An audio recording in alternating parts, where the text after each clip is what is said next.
Meus amados, meus queridos, a graça e a paz do nosso Deus e Salvador Jesus Cristo. Aqui quem fala é o pastor Reinaldo Ribeiro. Quero deixar o meu forte abraço a todos. Quero agradecer a todos os irmãos que têm prestigiado os nossos áudios, comparecido ao nosso canal e têm se inscrito no nosso canal. E aproveito para estender, este convite a todos os irmãos que nos escutam. Fiquem à vontade para fazer a sua inscrição no canal, e nós estamos continuamente fazendo as atualizações de todos os temas que são abordados no grupo Teólogos da Verdade de WhatsApp. Aqueles que tiverem o desejo no coração de participar do grupo, basta nos procurar através do e-mail que está na descrição do vídeo. E hoje nós estamos tratando, meus irmãos, de um tema extremamente palpitante: a polêmica de Romanos 8:29. Deus predestina para céu e inferno, ou ele apenas conhece antecipadamente quem são os predestinados? Vamos ler Romanos 8:29. Porque os que dantes conheceu, também os predestinou para serem conforme a imagem do seu Filho, a fim de que ele seja primogênito entre muitos irmãos. Amados, aqui Paulo está contando detalhes sobre o propósito de Deus. Ele afirma exatamente o que é este propósito. E ele resume os meios pelos quais Deus irá realizá-lo, através do ato do pré-conhecimento e do decreto da predestinação. A relação entre este ato e este decreto, sem dúvida alguma, seriam a maior controvérsia exegética do livro de Romanos. Essa palavra predestinou, ou determinar, ela também está no capítulo 1, versículo 4, ela significa determinar de antemão, predeterminar, pré-ordenar. A tradução predestinar sugere a nuance predeterminar o destino de alguém ou alguma coisa. Quando é usado a respeito de pessoas com referência à salvação, ela está intimamente relacionada com o conceito de eleição. Indica que a determinação em vista aconteceu antes que o mundo foi criado. Aí você pode comparar com Efésios 1:4, Apocalipse 17:8 também. Nesse versículo, a predeterminação do destino de um indivíduo é o ponto. Deus predeterminou que aqueles que ele pré-conheceu seriam um dia conforme a imagem do seu Filho. Isto é frequentemente tomado como fazendo referência à nossa recriação espiritual, à imagem moral de Deus conforme perfeitamente incorporada em Jesus Cristo. Como tal, ela incluiria a nossa presente e a nossa contínua santificação. Mas este não é o ponto. Nesse contexto, irmãos, a ênfase está em nossa herança final, a glória escatológica do corpo redimido.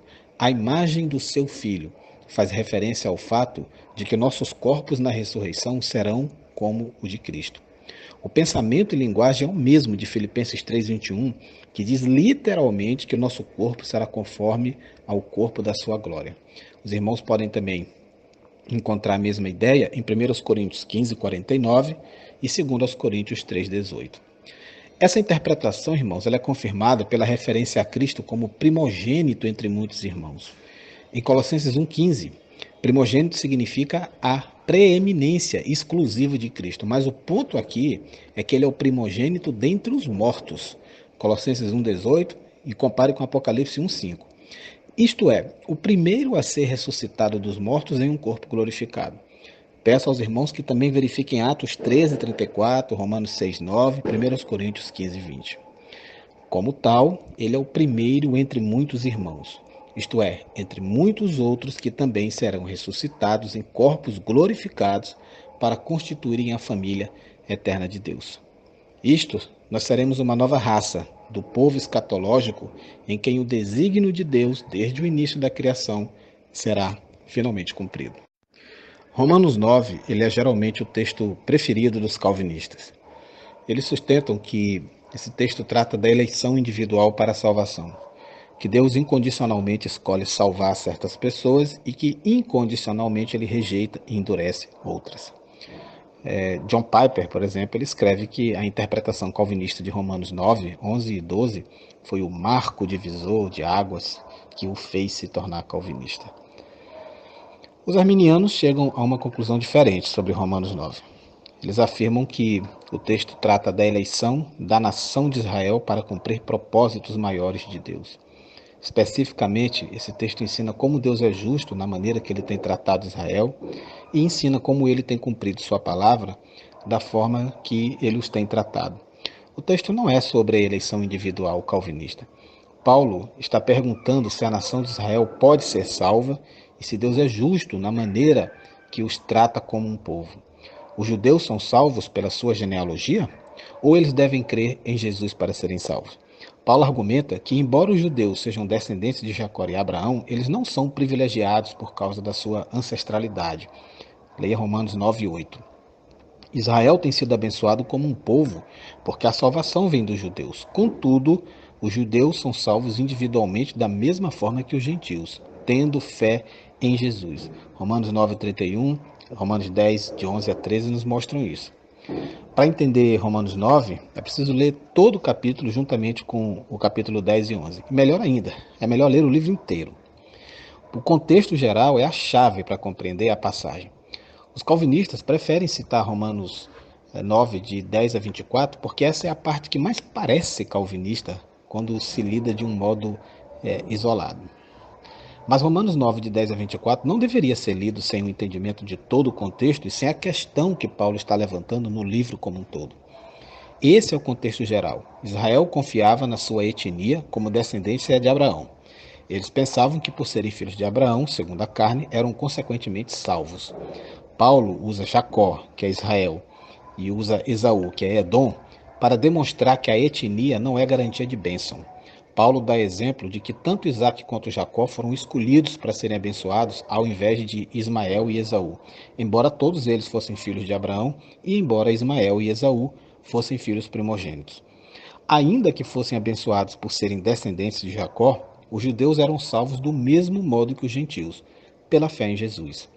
Apesar de os judeus serem descendentes de Abraão segundo a carne, assim como Ismael e Esaú, eles ainda devem crer em Jesus para serem salvos. Romanos 10, de 11 a 13. Este, meus irmãos, é o argumento de Paulo nesta passagem. Paulo declara que ele está falando sobre a relação de Israel na introdução do capítulo 9.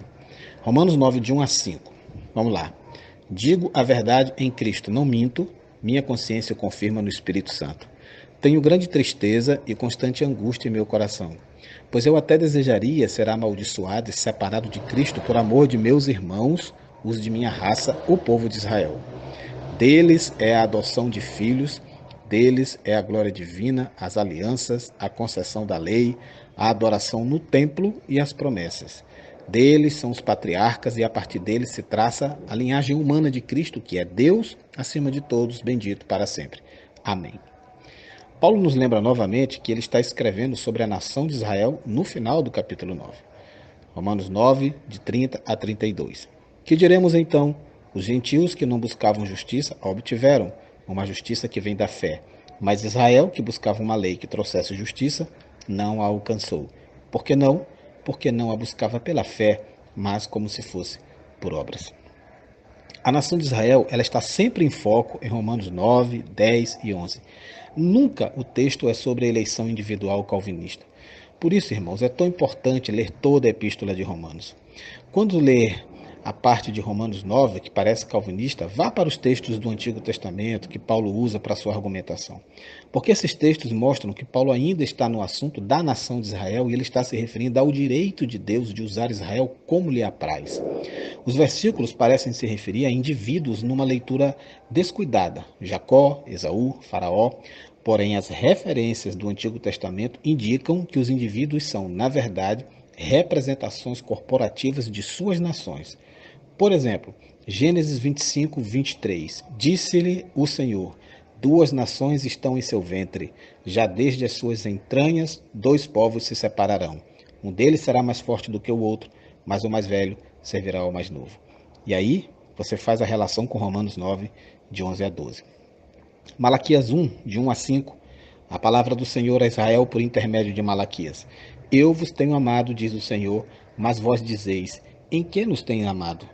Acaso não era Esaú irmão de Jacó? Diz o Senhor, todavia amei a Jacó e aborreci a Esaú. e fiz dos seus montes uma desolação, e dei a sua herança aos chacais do deserto. Ainda que Edom diga, arruinados estamos, porém tornaremos e edificaremos as ruínas, assim diz o Senhor dos Exércitos, eles edificarão, eu porém demolirei, e lhe chamarão termo de impiedade, e povo contra quem o Senhor está irado para sempre. E os vossos olhos o verão e direis, engrandecido é o Senhor, ainda além dos termos de Israel.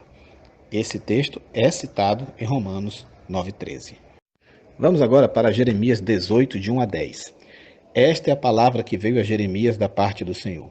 Vá à casa do oleiro, e ali você ouvirá a minha mensagem. Então fui à casa do oleiro e o vi trabalhando com a roda. Mas o vaso de barro que ele estava formando estragou-se em suas mãos, e ele o refez, moldando outro vaso de acordo com a sua vontade. Então o Senhor dirigiu-me a palavra. Ó comunidade de Israel, será que eu não posso agir com vocês como fiz o oleiro? Pergunta ao Senhor. Como barro nas mãos do oleiro, assim são vocês nas minhas mãos, ó comunidade de Israel. Se em algum momento eu decretar que uma nação ou um reino seja arrancado, despedaçado e arruinado, e se essa nação que eu adverti converter-se da sua perversidade, então eu me arrependerei e não trarei sobre ela a desgraça que eu tinha planejado. E se noutra ocasião eu decretar que uma nação ou reino seja edificado e plantado, e se ele fizer o que eu reprovo e não me obedecer, então me arrependerei do bem que eu pretendia fazer em favor dele. Esse texto é referido em Romanos 9, 21. Compare. É importante perceber que na passagem de Jeremias, Deus, no caso o oleiro, ele não decreta o que a nação fará. Antes ele primeiro observa o que a nação faz e então ele amolda posteriormente, em resultado do cumprimento corporativo. Isso é o oposto de uma eleição individual, incondicional, como pregam os calvinistas. Deus muda de ideia de como lidar com uma nação, levando em conta se está ou não seguindo, em particular, de forma relevante aquilo que ele estabelece na sua palavra. É esse argumento que Paulo está usando em Romanos capítulo 9. Israel não estava seguindo a Deus como fora revelado em Cristo, e por isso Deus, que é o oleiro, vai tratá-los como é devido. Outra coisa que requer atenção é a expressão hebraica aborreci, que é usada em Romanos 9,13 e também em Malaquias 1,3. Amei a Jacó, aborreci Esaú. Essa expressão significa amar menos uma pessoa em comparação à outra. Assim como, meus irmãos, nós temos expressões idiomáticas, por exemplo, está chovendo a cântaros. Também tinham os hebreus. Essa expressão não significa que Deus incondicionalmente desprezou e condenou Esaú e todos os seus descendentes. Significa que ele preferiu a nação de Jacó à de Esaú e escolheu os filhos de Jacó para a honra especial de serem da linhagem da qual viria o Messias. Jesus usa exatamente a mesma expressão quando ele diz: se alguém vier a mim e não aborrecer ao pai e à mãe, lá em Lucas 14, 26. Ele não está dizendo que você deve desprezar seus pais. Isso seria quebrar um mandamento dele próprio. Ele está dizendo que, em comparação com o nosso amor a Deus, o amor aos nossos pais deve ser muito menor. O mesmo acontece com Jacó e Esaú. Deus amava a ambos, bem como aos seus descendentes também. No caso de Faraó, meus amados, Paulo se vale dele como uma analogia para mostrar como Deus pode tratar da nação de Israel justamente, mesmo que ele tenha que endurecê-los nesse processo. Assim como Deus endureceu a Faraó para seus propósitos, Deus, depois de demasiado mau comportamento da parte de Faraó, ele tem o direito de endurecer a nação de Israel para seus propósitos também. E nós vemos pela passagem de Jeremias que o endurecimento vem como uma resposta de Deus. Eu me refiro à passagem do oleiro, e não como a sua primeira preferência. Então, significativamente, não foi a primeira preferência de Deus condenar Faraó eternamente. Deus o tratou justamente e quis que ele fosse salvo. Então, seja qual for o sentido de Romanos, capítulo 8, que é o nosso texto primordial da análise de hoje, ou Romanos capítulo 9, 10 e 11, o livro de Romanos como um todo, esse livro e esses textos em análise não podem de forma alguma querer dizer que Deus é um mentiroso e não pode contradizer o sentido claro de outras passagens da Escritura. Se Deus é amor, isso está em 1 João 4,8, então nós não podemos usar Romanos 9 para provar que Deus seja ódio. Obviamente, os defensores da predestinação calvinista Eles não alegam que Deus odeia ou que Deus minta, mas pelo que nós vemos, a linha de raciocínio deles só pode levar a essa conclusão. Tipicamente, quando você perguntar a um calvinista sobre a bondade de Deus lá em Romanos 9, ou ele vai se atrapalhar para lhe responder, ou ele vai considerar a sua interpretação do texto como aquele tal, por que replicas a Deus, né? Quem és tu para tentar compreender a mente do Senhor? Eles sempre usam esse tipo de expressão quando não há uma resposta convincente para oferecer. Eu gostaria de citar aqui, para finalizar a minha fala, uma importante declaração escrita pelo grande evangelista Wesley sobre essa questão. Está escrito assim: esta é a blasfêmia claramente contida no terrível decreto da predestinação. E aqui fixo os meus pés. Nesse caso me oponho a todo defensor dela. Você representa a Deus pior que um demônio, mais falso, mais cruel, mais injusto. Porém você diz que provará isto nas Escrituras? Espere. O que provará nas Escrituras? Que Deus é pior que um demônio? Não pode ser. Seja o que for que as Escrituras provem, nunca poderão provar isso. O que quer que seja, este não poderá ser o seu verdadeiro significado. Você pergunta, qual é o seu significado então? Se eu disser, não sei, você não ganhou nada, porquanto há muitas passagens nas Escrituras nas quais nunca saberemos seu significado, até que a morte seja tragada pela vitória. Mas disso sei, melhor fora dizer que não há significado do que sustentar um significado como esse. Não pode significar, seja o que for, que o Deus da verdade é um mentiroso. Não pode significar que o juiz de todo mundo é um injusto que sustenta sentimentos de ódio. Nada na Escritura pode dizer que Deus não é amor ou que a sua misericórdia não está disponível para todas as suas obras, para todos os homens. Ou seja, o que quer dizer que prove além disso, nada na Escritura poderá provar a predestinação. Wesley está certo, irmãos. O que quer que seja a compreensão do capítulo 8 de Romanos, também do capítulo 9, 10, 11 e de todo o livro, isto não pode declarar que o Deus da verdade seja um mentiroso. Não existe predestinação. Existe pré-conhecimento, pré-ciência. Ele sabe de antemão. Ele não está limitado ao tempo. Todos nós que hoje estamos em Cristo, ou que não estamos, que cairemos ou que permaneceremos, ele já o sabe.